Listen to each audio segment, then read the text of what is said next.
Welcome to Revenue Unscripted, the show for B2B founders, CEOs, advisors, and leaders, where we unpack what really drives stronger revenue and margins, not just product or process, but people and behaviors. I am your host, Jennica Dixon, president at Slattery Sales Group, and together we'll dive into how real organizations build high-performing sales cultures, avoid costly talent mistakes, and turn complex selling into predictable growth. Today, I have the luxury of being joined by Lukas Alexander, a distinguished customer experience leader with over a decade of experience successfully building and scaling global customer success teams.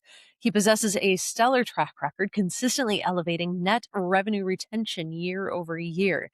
With a profound passion for customer success, CS ops, and career coaching for CSMs, Lukas Alexander stands out in the dynamic realm of CX as a transformational, human-first leader. Based in Montreal, Canada, Lukas also holds a bachelor's degree in PR and communications from Concordia University. Lukas, thank you so much for taking the time to join us today. It is a privilege to have you on Revenue Unscripted. Yeah, awesome. I am glad to be here. I should do that intro with our customers when I introduce myself. That felt really good. I'm glad. Well, I would love to. I mean, I've got a whole list of questions that I'm so excited to ask you. But before I dive in, for the sake of our dear audience members, can you give our audience just a really quick snapshot of what you are working on right now? Yeah, so like most I would assume most businesses at the moment, like figuring out where AI fits into, different journeys that are running in the company. But specifically from my perspective, what I'm thinking about a lot right now is how do we sort of future proof our own sort of, AR as we sell and retain AI, is how do we future proof ARR around it? So, you know, bringing AI, go to market for AI products is great. There's lots of growth, but I think, like any post sales leader, focused on retention, it's really about how do we make sure companies and our customers are going to continue using our company, using our products and services for AI as well. So how do we make sure that we retain all that AI revenue that we've been selling over the past several years. So that's top of mind for me right now. And it's not just about the selling of it and the retaining of it. It's about, how do we keep up with the pricing and packaging of AI, all the different sort of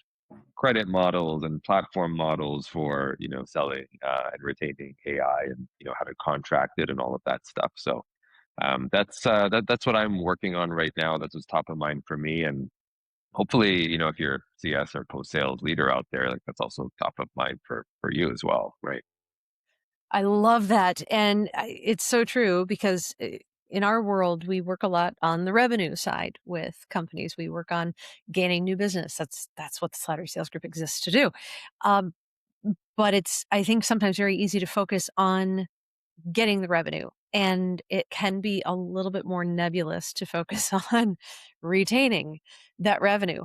And I Yeah. think when you and I were speaking earlier, I shared a story of, and this kind of veers off into let's say business fundamentals. So I'd love to explore kind of the question of business fundamentals with you first, because the health of the revenue stream into an organization, I think, is ultimately reliant on what are the underlying business fundamentals. And I know a founder on the West Coast who built a beautiful business. It is beautiful.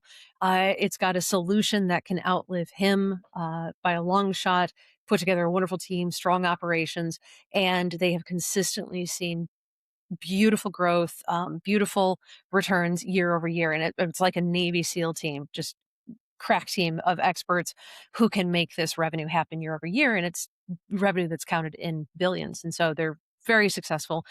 Um, and as he was looking at trying to sell this company, he kept hearing from potential buyers of the marketplace, yeah, but what's your ARR?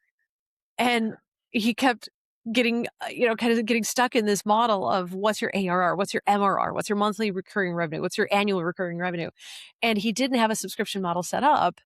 And therefore, a lot of people kind of snubbed him in the marketplace. And he was like, but the revenue does recur.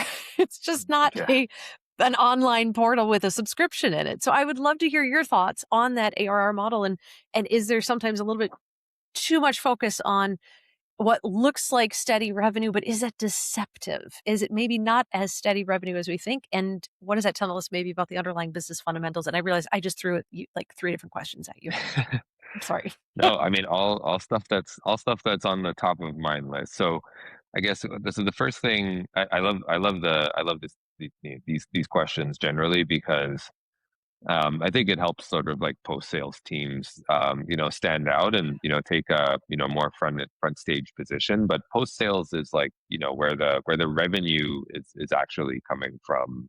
Most of the revenue is actually coming from today. So um, the SaaS generally spent like what a decade obsessing over new logo acquisition, but I think especially recently, the math has really shifted, right? So like in mature subscription businesses, the majority of revenue will potentially live in the existing customer base, right? That's whether that's through retention, right, or whether that's expansion or advocacy.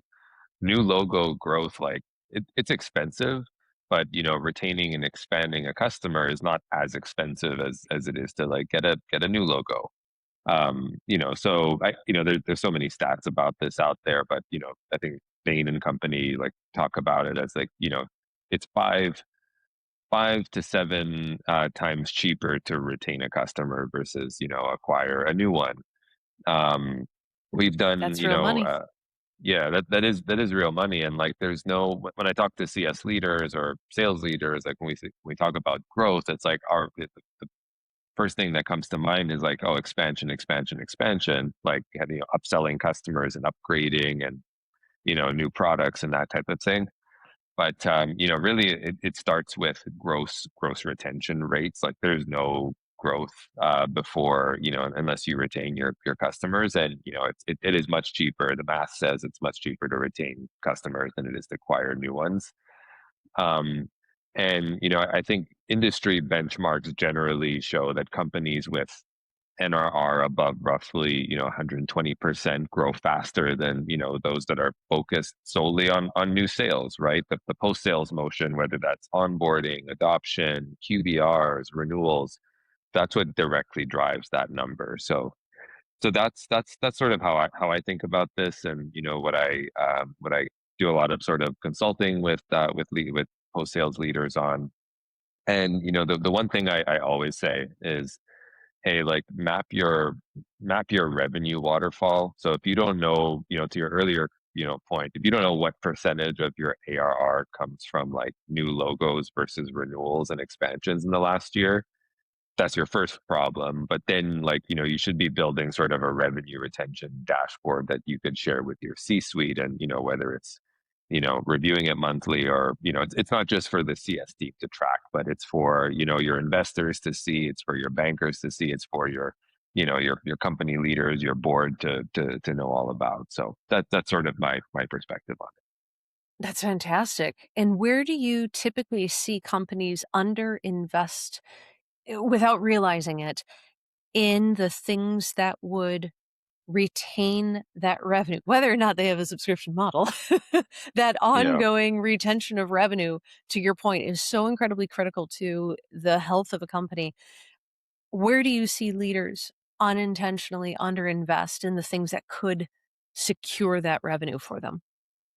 Yeah, a lot of I hear, all the time that like, hey, like company's not doing well, like, oh, we're gonna cut support, or we're gonna cut some type of a CX role first, like generally the first sort of roles to, that are under the microscope. Um, but when you think of like why subscription customers put, the contract renewal, under scrutiny and potentially not renew it, obviously they haven't received value at some point in the journey. And a lot of the times, I see a lot of companies with very like super technical robust products that like either we never got it off the ground, or they never they got it off the ground, but it's really hard to grow and to maintain. So where I see a lot of companies struggle is really investing in like that upfront setup, the technical help that customers need to like crush the barrier to entry to like getting full value from the product, right? So things like onboarding, implementation roles, or technical account managers, especially now that the focus is really pivoting on AI product retention, right? So like, do we have are your customers really like are they properly set up? Are the hooks in? Are the anchors in that makes the product so hard to rip out that your customers will continue to renew with you. So investing a bit more in that technical the technical side of it. I see a lot of that overlooked, and that generally tends to lead to churn and to non-renewal. There's obviously factors like, hey, like the economy, the market, or like budgets and stuff like that, consolidation, that hey, maybe it's not necessarily like regrettable churn, like something out of your control or partly out of your control, but what you can control is how well your customers are implemented. Are they able to technically use your tool? Yes, it's funny. That's so foundational, and yet it can be overlooked. That that foundational piece. Um, I'm thinking back to a scenario that I have observed in my own experience, where there's a company that, after an ownership transition, the new owners came in and they were looking for ways to boost efficiencies. And one of the places where they saw opportunity to streamline was in customer support and new customer onboarding. And it looked like they were bloated there. And they thought they sold a product. And one of the things that we help our clients understand when we're working with them in the marketplace is what you think you're selling may not actually be what you're selling. There's the products that you're bringing to the marketplace, but you may have a dozen competitors who are bringing some version of that, and many of them might be cheaper. So, what are you really actually bringing to the marketplace that has value? And we dive into that with them. Well, we had done that with the original ownership structure, but we hadn't done that with the new owners. They came in, Mm. made their streamline efficiencies, and then tasked their sales team with, let's say, new growth by 50%. And all of a sudden, then it was, we have to do even more new growth. We have to do even more new growth. And the needle kept moving for the sales team. And what they didn't realize, because there was isolation within the company, it was big enough where, they were siloed. They realized, unfortunately, after some time had passed, that when they lost that onboarding expertise, when they lost that hefty customer support up front, they lost the one thing that had distinguished them from the other product sellers in their space. Everybody else sold products like theirs, but their onboarding experience was uniquely smooth. And when they lost that, they lost their edge, they lost their margin, they lost their ability to defend that margin in the marketplace. And it was up to the sales team to replace the clients who were leaving by the back door. That's why the needle Yeah, kept dialing up for the sales team, is you got to go get more logos, you got to get new logos, because we have to replace the ones that are escaping. But of course, yeah, nobody had announced that to the sales team. yeah. And what, like, depending on your space, like you could be one of three competitors, it could be one of like 25 competitors, right? Especially as AI does more and more. I think like there's so many more companies generally out there. And so like it's fundamentals in my view anyway. Like, if there could be 25 competitors out there selling the exact same product, but like who wins is going to be the one that gets used the most and gets actually implemented the best, like so that's really what's going to make the difference, like there. And that's what you can control as a customer experience, as a post sales team, right? You can't control how many Yes. competitors there are out there. So that's sort of my view on it. Yeah. I love that. And we often tell our customers, the moment you sign the contract, your best customer is listed on somebody else's forecast. Competitors are Oh always yeah. circling. Oh yeah, for sure. And Like if your callbacks and yeah. customers Mhm.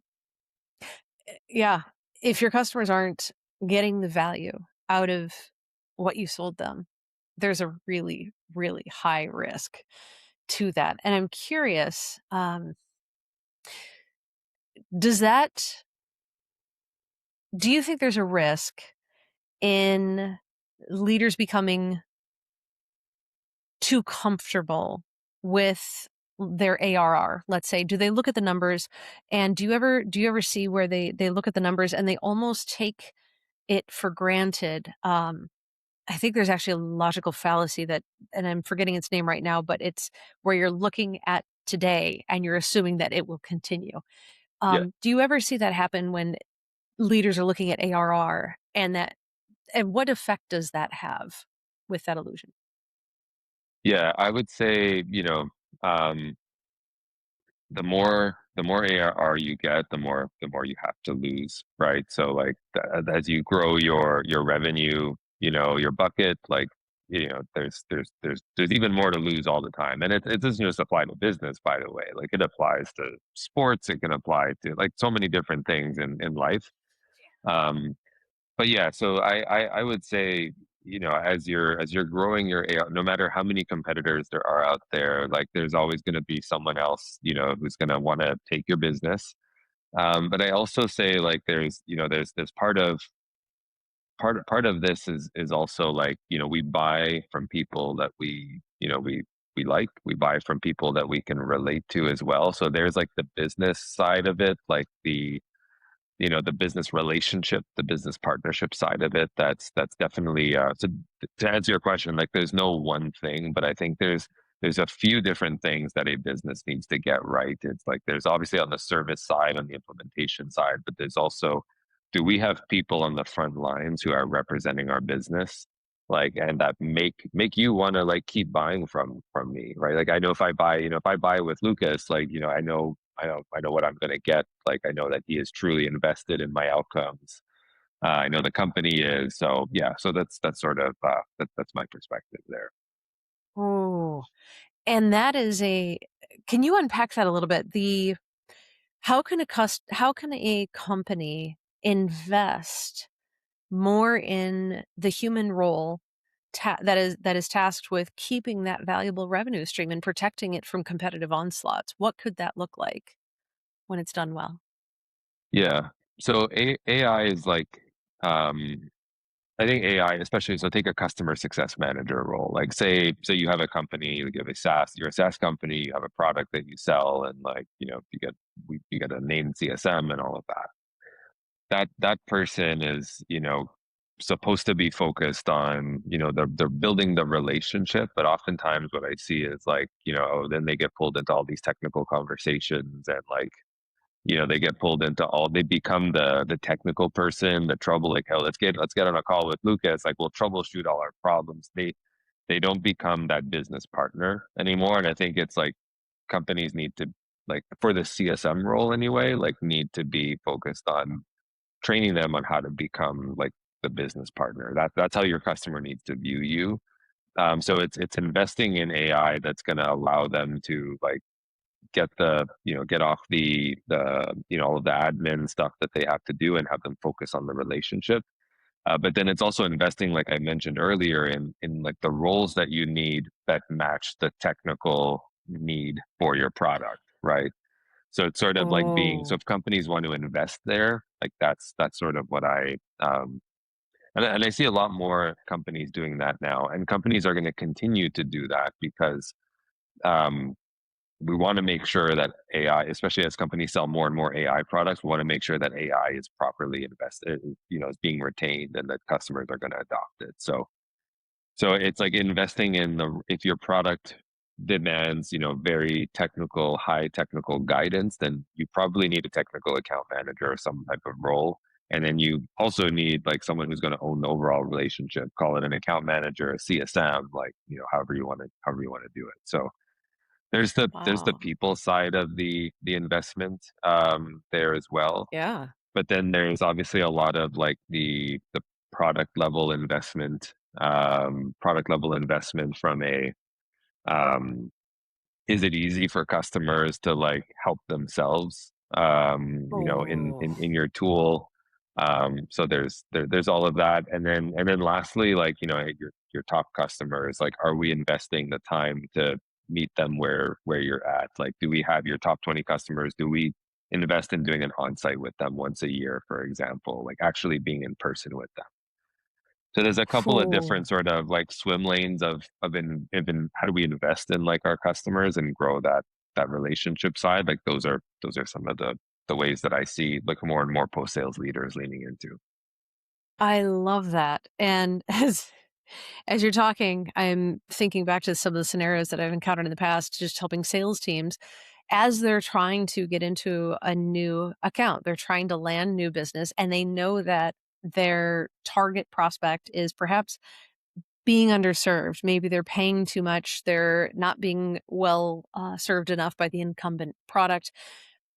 And they see the business case and they've got a killer business case for winning this new business away from the big incumbent who's already there. And we often have to help them understand, I don't care how good your business case is, because at the end of the day, you are a human being, you're selling to other human beings. And if they are, and my brain goes straight to the perks because I've seen this happen so many times, they know their rep at the other company. They've worked with him for 10 years. They've got hockey tickets. They are in the box every season. Like they would rather have their tooth extracted than change business away from them. I don't care how good your business case is on paper. You're selling to the human being who has developed a relationship and may even be getting some great benefits from that relationship Oh yeah. in in exchange for keeping business there. And it's sometimes very eye-opening for the sales team because they're thinking in terms of building a great business case. Why should you move business over to us? And of course the guy's not going to say, but I know Craig, Yeah. I I don't want to move my business away from him. They're not going to put him in those terms. And Yeah. so I think you're hitting on something that's really valuable. And I'd love to know a little bit more from your perspective, because what you're describing is really almost like the sales process all over again. They're becoming a very trusted advisor, consultative seller as they seek to keep that business. What are some of the things that you see being most beneficial when they're in that role, other than, just the golfing or the bowling or the hockey tickets? Like what are some of the Yeah. business advisory things that you see them doing when they are most successful?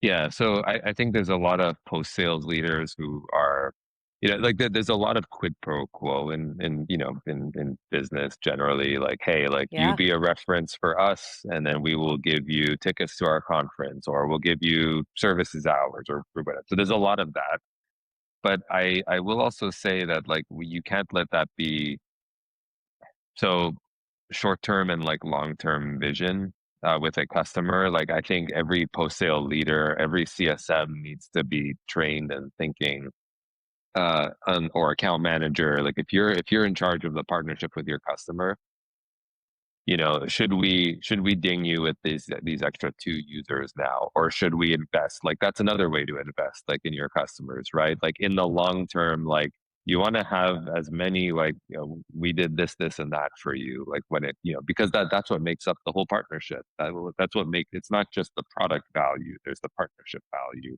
as well. That's part of it.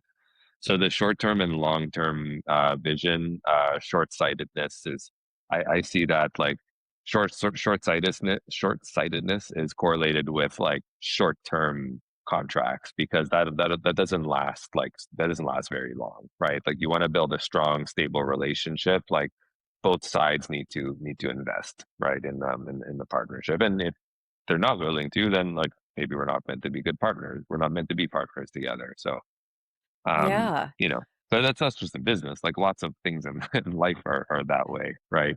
Let's Um, exchange. Yeah, human exchange. Mhm. yeah. So like yeah, that's how I sort of view that side of it. It's another way to invest in the partnership overall. Yeah, and I think becoming a trusted advisor in that client's business can be a tremendous Yeah, asset to maintaining that and relationship.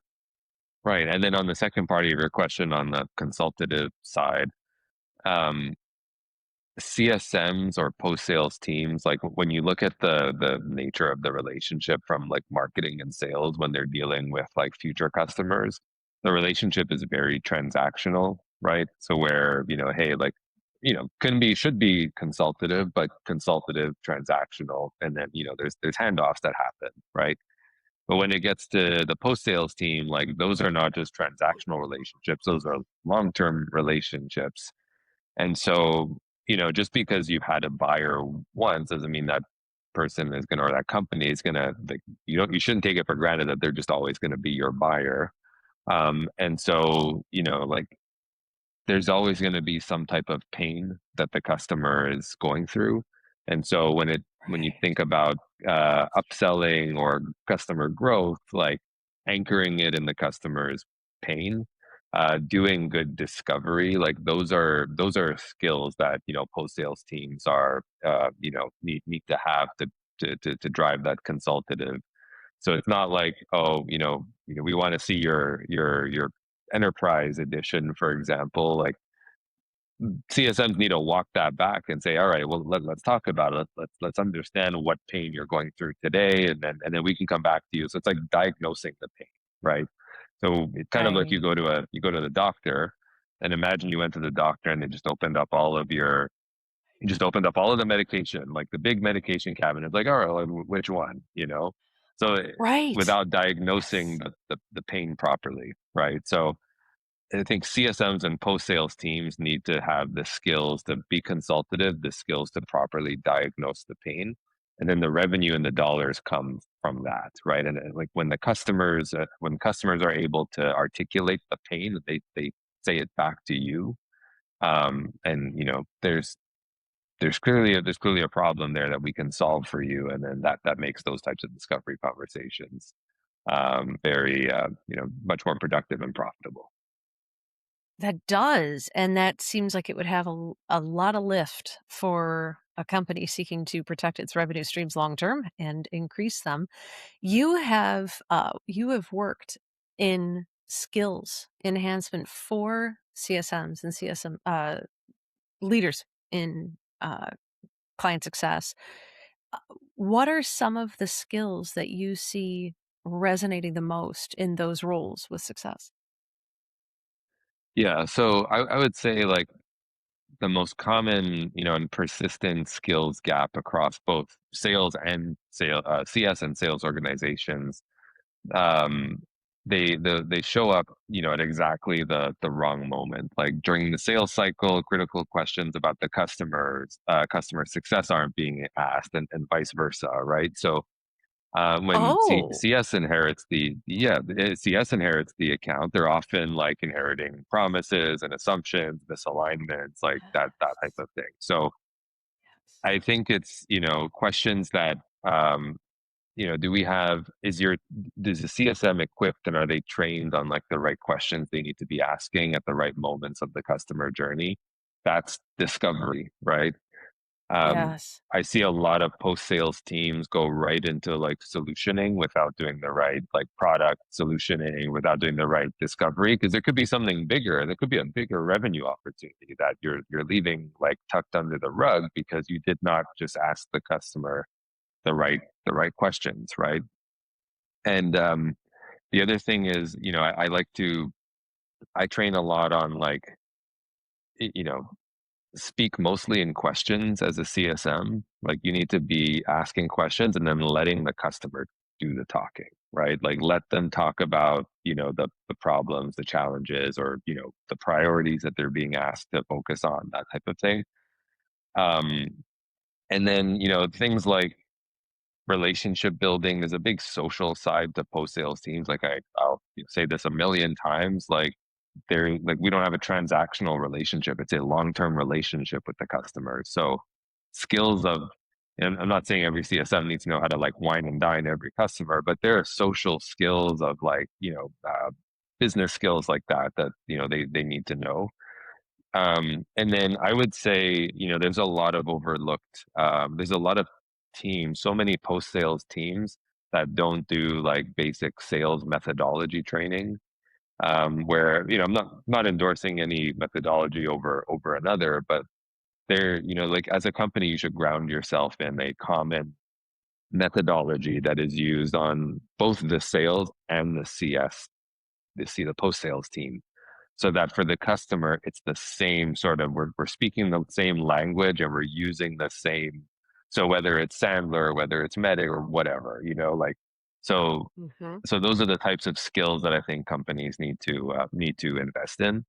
and just generally like, renewal negotiation, like expansion negotiation, like working with a procurement team for like, I know for customer success managers, like it's not something you learn, right? First of all, there's no post sales school, there's no like CS school, like there's Right. certifications out there, but there's no like, oh, here's how you deal with a procurement team, and like, legal and like redlining and all that stuff. So that often, Yes. I see a lot of CSMs like tap in their manager, like, oh, like, quick to throw the manager on the thread to like help out with it, Yeah. which is fine. But I think there's good that's what makes CSM very valuable. The best CSMs will succeed with those skills, I think. And especially as Right. AI like replaces a lot more of like the admin tasks, like the best CSMs that companies will hire are going to be CSMs that possess these skills, right? The skills that AI can't replace, like the relationship building. Oh, that is so true, and you are tapping into something that is a passion of mine because oh, we've worked with more than 2,000 companies over the last 4 decades, and it's not uncommon for us to encounter executives who are still hoping that that long promised death of a salesman is going to happen at some point. Like, they've been promised it with every technological innovation. Like, why do I still have a sales team? Like, it's 21st century, don't we have enough technology now to get rid of that incredible expense and headache on our payroll? But to the extent that humans are involved, you will always need a human involved. And I think what you're describing is spot on because there are things that an AI chatbot can do, but it's the things that they can't do that need a human more than ever. And I've been planting my flag on that hill for a long time on the sales side that yes, there are things that your website can do. Like I remember when like websites were becoming a thing, everybody's like, whoa, we don't need a sales team. Yeah, you do. It's you just don't need them just to read the website verbiage. Like then that begs the question, what should the sales team be doing? Oh, that's the right question. And what you're describing is Yeah, beautiful because it's discovery. It's uncovering pain. And I love the point that you made a minute ago about there should be some consistency between the sales methodology that the sales team is using and the sales methodology that the CS team is using because it is selling. You have to be selling at that point too, because I guarantee you they're getting sold to by your competitors. And everything you're describing is spot on for the skills that a human needs to succeed today. And yeah, I had to laugh. So if I looked like I was chuckling while you were speaking, I have to explain that the one of the things that we do with our clients is they ask us to, help them find talent that's really well aligned to the sale they have to execute in the marketplace. And so we run them through a questionnaire and we love its predictive validity in helping to find the right talent for the right roles. And one of the things that it's distinguishing is the skill of hunting versus the skill of relationship building. And sometimes when I'm sharing the results with very seasoned, tenured, elite salespeople, they are shocked that their relationship building skill is low. And they're like, you don't understand. I've been in sales for 30 years. You don't get as far as I have gotten with low relationship building scores. And I have to explain to them there is some tension between the hunting competency, which is, go out, get it, bring it back, go out and do it again. That brings in patience. That's a hunter versus a relationship builder who has to be patient. They have to invest. They have to listen. They have to do all of these things. And to your point, sales, like that hunter mentality, can be very transactional. Not that they're transactional sales, they can be very long, complex sales, but there is an end yeah. to the transaction and then they go off and hunt again. And if you have a hunter in that role, leave them there. If you have a relationship builder on the CS side, keep them there because that is gold on your payroll. That is so, so Oh yeah, valuable. And I'm as you're yeah, listing off those 100%. skills, I I support that so hard. Man. That's very good Yeah, insight. I love that. yeah. The patience piece is a really important one. I'm glad you brought that up because, like, there's lots of, so especially on the post sales side, like let's say you're an account manager or a customer success manager, and like, you're pushing sort of that upsell with a customer, and like it could also damage your relationship with them, right? I've seen it so many times where like the hunter Yes. mentality in like CS in particular, like kills the relationship. And then you get emails from like, oh, Yes. you don't need to like email me about this. Like, user seat upsell like every other day type of thing, So yeah, like it could really, and then on the sales side, having good relationship building from an account executive, for example, or SDR, whoever you're working with, is like you don't know when you're gonna need to like tap on that relationship again, whether it's Right. for an escalation. So if the salesperson had a good relationship, a very positive relationship with the customer, it could very much like ease an intense escalation, but also it could help open up like growth or upsell avenues as well. Like hopefully your sales teams are like, multi-threading, like they're working with the buyer, but they're talking to like other people on the side, like within the Yes. organization. Hmm. So the more powerful those relationships are around, like that could come in handy, like for the post sales team to then go out and upsell. So yeah, Oh my goodness, and I'm so glad you mentioned that because I'm actually dealing with this with a few clients right now. There's a gravitational pull that we observe where even if the sales team did an excellent job pulling together, let's say the group of executives who understand the magnitude of the problem that your solution could solve, once that problem has a solution in place and it's up and running, there is kind of a gravitational pull down the food chain to whoever is going to be in charge of implementation. And at yeah, Slattery, we call that person nerdly. And nerdly doesn't necessarily have receptors for the value that you brought at the beginning of the sale, but nerdly is your primary contact in implementation. And then at some point, Nerdly goes off to pursue his PhD. And so then you go down half a step, you're handed off, and there's another gravitational pull down to somebody else. And over the course of a relationship, you can end up kind of going down a half step each time to the point where if you aren't actively keeping those multi-channel threads open, you can be stuck. All of a sudden it's renewal time and you're talking to procurement, and that's a very dangerous place for your margins. And so I'm yeah, so glad you brought that up because that's a skill that is so critical to the yeah. health of an organization. Yeah, single point of failure, right? Like then, or a new leader comes in and it's game over, like maybe they've used the competitor their entire Yes. career and like, dead in the water. So, whereas if you had a So full true. team, five, six people who are champions and like you engage with regular pop, like it's going to be much harder to allow. It's so true. I am aware that I have to I have to land this plane, and I wanna make sure I respect your time, but you've got insights that are just gold here. So, I am curious as I think of how to, um, ask you to distill much wisdom into very, very little time that we have left. If you could give one piece of advice to a company leader who is looking at how to invest limited resources, because there are always more requests for resources inside an organization than there are resources to invest. What advice would you give them when they are looking at how to staff and support those who are either generating or keeping their revenue? Yeah, so I would definitely invest in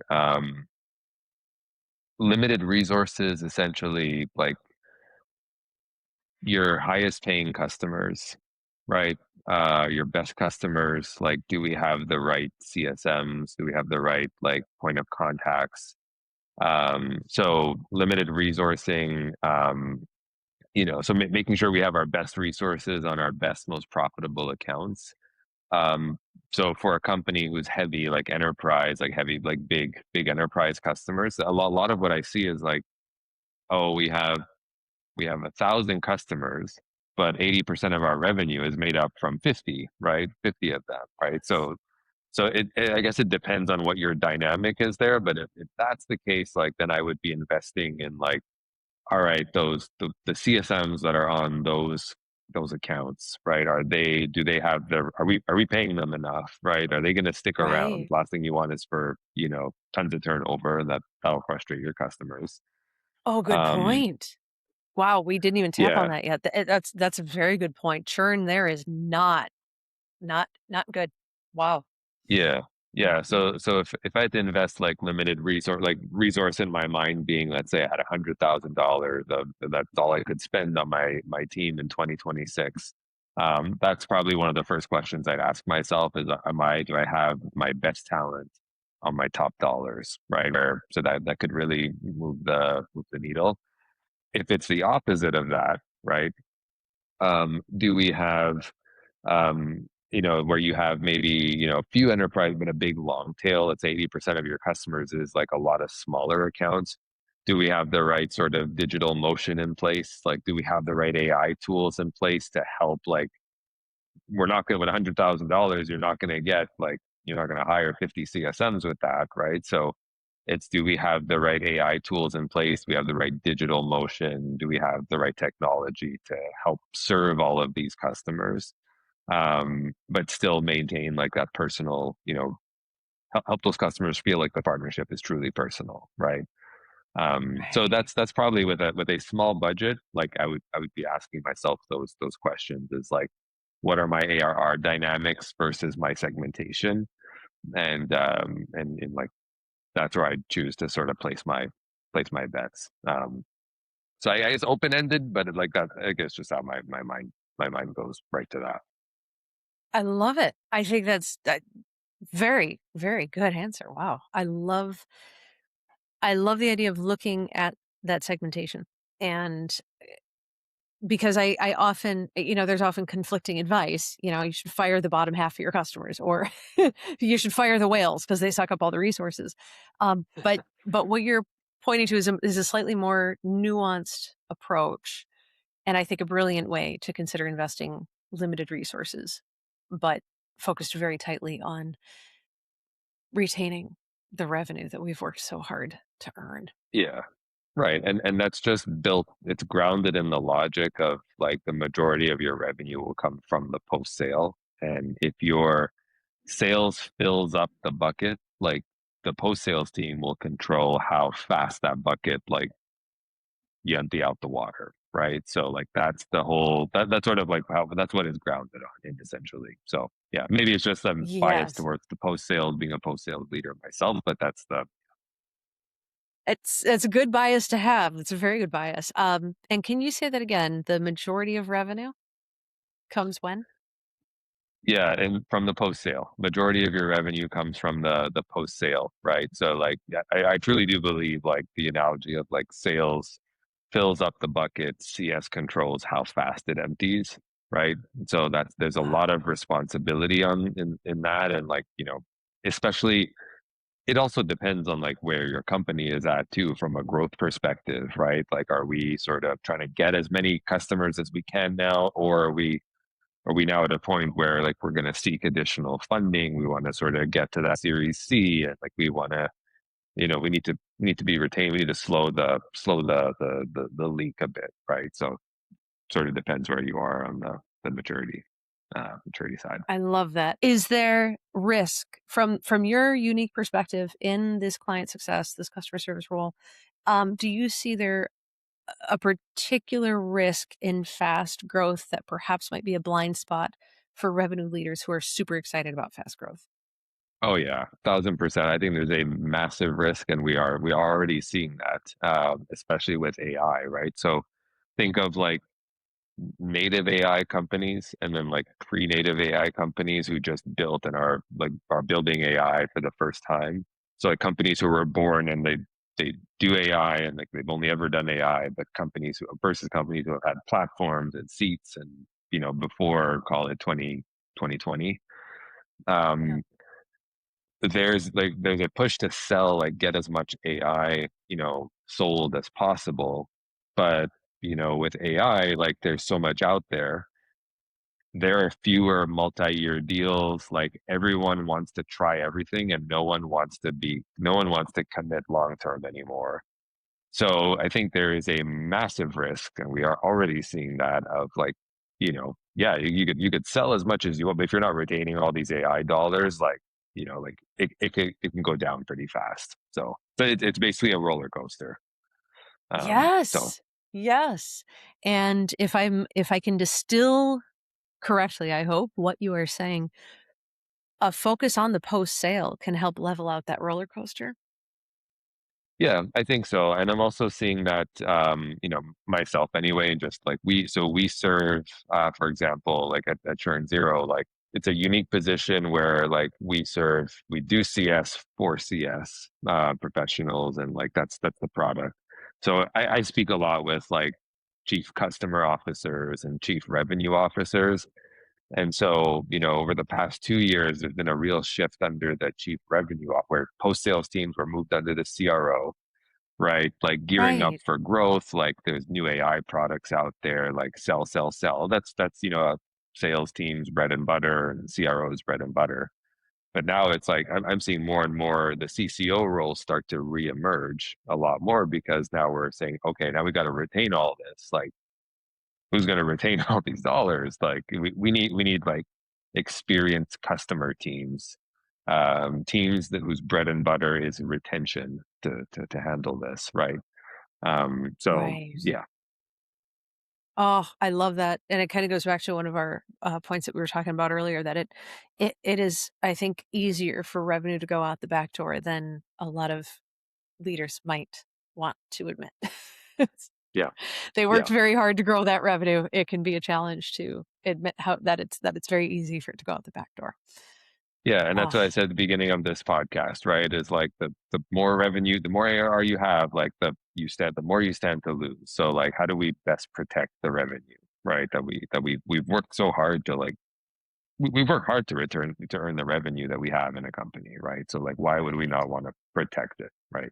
right. Ah, I love that, and you have been extremely generous in sharing some of your insights and strategies to protect that revenue. Thank you so much, Lucas. I want to honor your time, and I deeply appreciate you taking the time to be here with us today and for sharing these insights. Where can people find you if they want to know more about what you do? Yeah, absolutely. Feel free to reach out to me on LinkedIn. That's probably the best place. I'm pretty responsive over the messaging in LinkedIn, so feel free to reach out to me there, and I'd be happy to chat with you. Excellent. Thank you so much, Lucas. It is a privilege to have you join us today. And thank you to our audience for taking the time to join us today as well. I know there are a lot of things you could be doing with your time, and it's an honor to have you here. So thank you so much, and we will see you next time. Thanks.